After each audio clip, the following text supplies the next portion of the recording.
Welcome to Electrified. It's your host, Dylan Loomis. Quick shout out to my newest patrons, Peter H., Ray M., and Kyle C. Thank you guys for choosing to support the channel. Oh, and Peter, it's about time you get over there.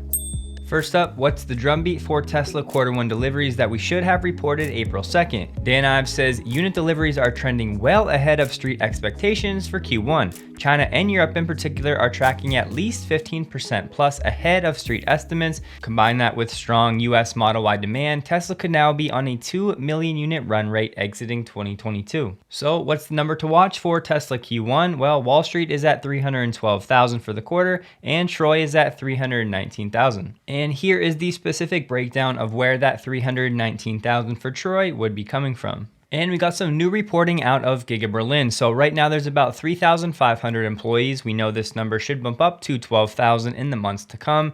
Right now, stamping produces a body part in 20 seconds. There are 400 robots assembling the body in white.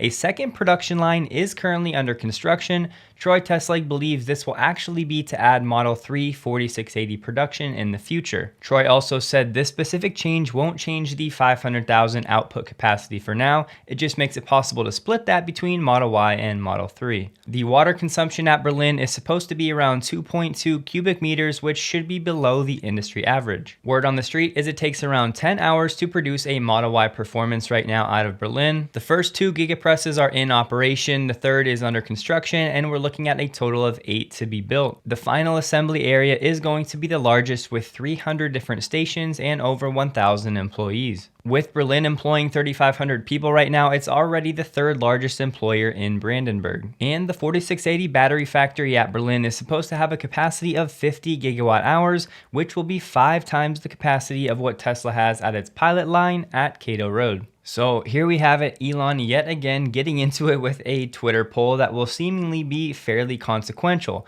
Free speech is essential to a functioning democracy, is what Elon says. Do you believe Twitter rigorously adheres to this principle? Right now, 69% are voting no with over 1.3 million votes. Then he says, the consequences of this poll will be important. Please vote carefully. Guys, hear me out on this. I just want to share some thoughts to add some nuance to the conversation around Elon, Tesla, Twitter, free speech, all of this. It's a highly complex topic, and I'm not trying to form your thought process. I just want to help people think critically about this matter because it is really important for where we're headed. So, Twitter is a private company, so should it get to choose what it hosts on its platform? You might say, Dylan, Twitter is a public company. It has a ticker and trades on an exchange. Yes, but courts have actually designated that Twitter itself is indeed a private entity. But think through these questions. Has Twitter crossed beyond just being a company to being a part of democracy? Along those same lines, should a cell phone company dictate what you say or communicate using that medium of communication? What about companies and governmental organizations selling reply bots on Twitter just to spread disinformation? If someone aggressively targets someone else with hate speech that leads to someone taking their own life, should we allow it under the guise of free speech? If Twitter removes someone from the platform, is that taking away his or her right to free speech? Are they not able to share their thoughts elsewhere? Even if someone shares something that's not factual, where's the line between opinion and fact? Should everyone be allowed to have an opinion and share that opinion openly? What about the fact that many storylines that were initially labeled as misinformation ultimately turned out to be factual and the truth? Naturally, there's all kinds of speculation. Is Elon going to buy Twitter? Is Elon going to create his own social media company? Nobody has any idea. It's pure speculation at this point. I don't feel the need to add to that. What I will say is this is a highly complex topic. It is critically important to the future of our country, of existence, because more and more people are communicating via this means, so it needs to be thought about in a critical manner. As always, I would love to hear your thoughts on this, so let me know how you feel below. So I'm personally done calling these recalls for Tesla. Here we have Tesla going to do an over-the-air software update. When you put some of the cars into reverse, there was a delay to when the actual camera display came up, so Tesla's going to fix it over the air. Have a quick listen to this hot take from Tom Nash.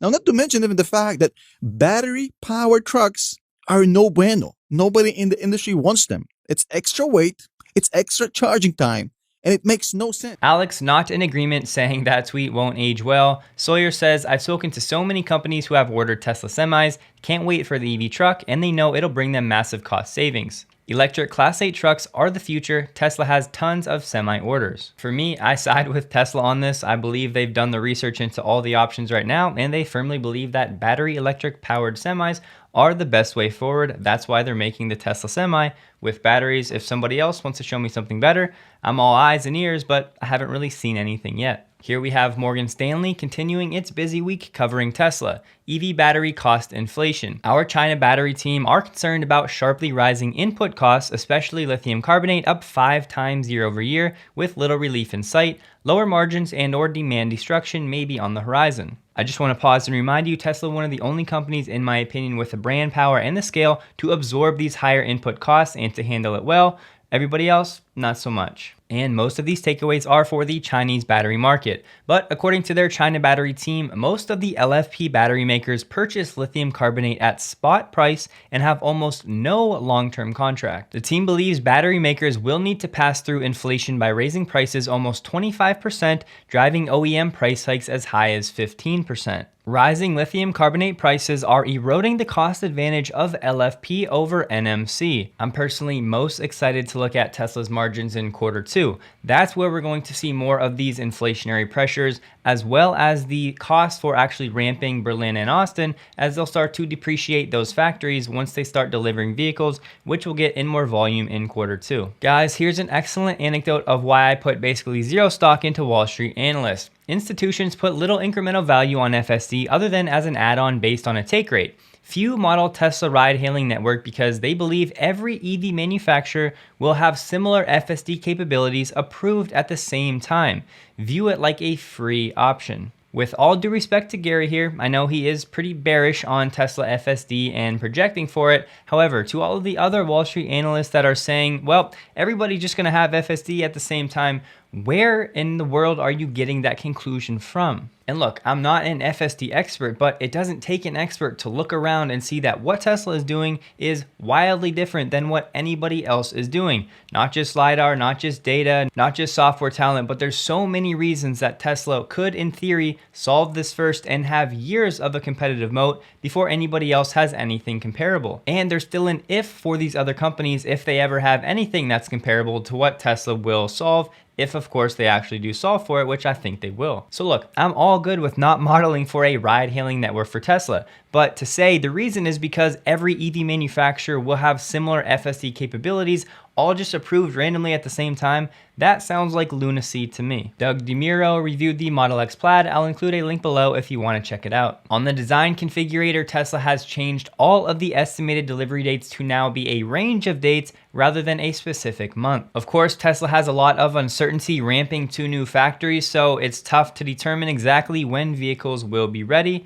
amongst many other factors, so this will just give Tesla a little bit more flexibility. Most of the dates have stayed relatively the same, and some may have been pushed back a little bit. If you're into car mods and off-roading, you might like this video by Bit Auto Garage, a Chinese company. Took a Model Y, totally changed it up, and now they're putting it through its paces off-road, so I'll include a link below. In case you're not up with the rap game, DDG and Gunna came out with a song called Elon Musk, talking about all kinds of Tesla stuff, boring, SpaceX, you name it, and this is of course free advertising for Tesla and Elon, and Tesla really has become the car and the brand of the culture, which will ultimately lead to big demand and free advertising. You love to see it. Some new images from Giga Texas from Joe on Twitter, but what do you see? Some white Model Y, a nice change of pace from all of the black. Things are progressing well at Giga Texas. And we have NIO reporting mixed earnings yesterday. For 2021, NIO delivered 91,429 vehicles, up 109% over 2020. For the fiscal year 2021, NIO lost $630 million. NIO reported better than expected fourth quarter sales, but the delivery guidance for the first quarter of around 25 to 26,000 missed Wall Street's expectations, and so far today the stock is reflecting that lowered guidance. NIO has also been battling inflation, trying to use more LFP or iron-based chemistries, which are supposed to be cheaper than nickel and cobalt, but as we just saw from Morgan Stanley, these prices are now rising as well. And to wrap up this mixed earnings report from NIO, listen to this. 31 out of 34 Wall Street analysts, or 91% covering the stock, rate shares a buy. The average buy rating for stocks in the S&P 500 is about 58%. And the average analyst target price came down a few dollars, but it's still at $45.50 after the earnings report, or up over 100% from where NIO is trading right now. And it's Friday, so let's have a quick look at the markets. As you can see, mostly a red day on the sustainable energy list. NIO down almost 10%, Tesla essentially unchanged, down 60 basis points at the moment. However, for the week, Tesla up about 10.3% or $94 per share. Zooming out from the local low of around 700, Tesla up 44% in about 29 days. And as always, this is just for fun, don't treat it as gospel, but throwing on the yellow, the 50-day moving average, as you can see, Tesla stock has broken above the 200-day and the 50. So what happens now? Well, we're at around 1,000, which is a tough psychological level. So there's a chance we go sideways. Maybe we come back down and retest these moving averages. If we can bounce off of these as support, that's traditionally, from a TA standpoint, a bullish thing. And this may sound weird, but given my age, I actually root for Tesla stock to go down. Yes, I'm sorry, but I want to buy Tesla at the lowest prices possible, as I'm full on in accumulation mode. That'll do it for today. Please like the video if you did. Hope you guys have a wonderful and a safe weekend, and a huge thank you to all of my Patreon supporters.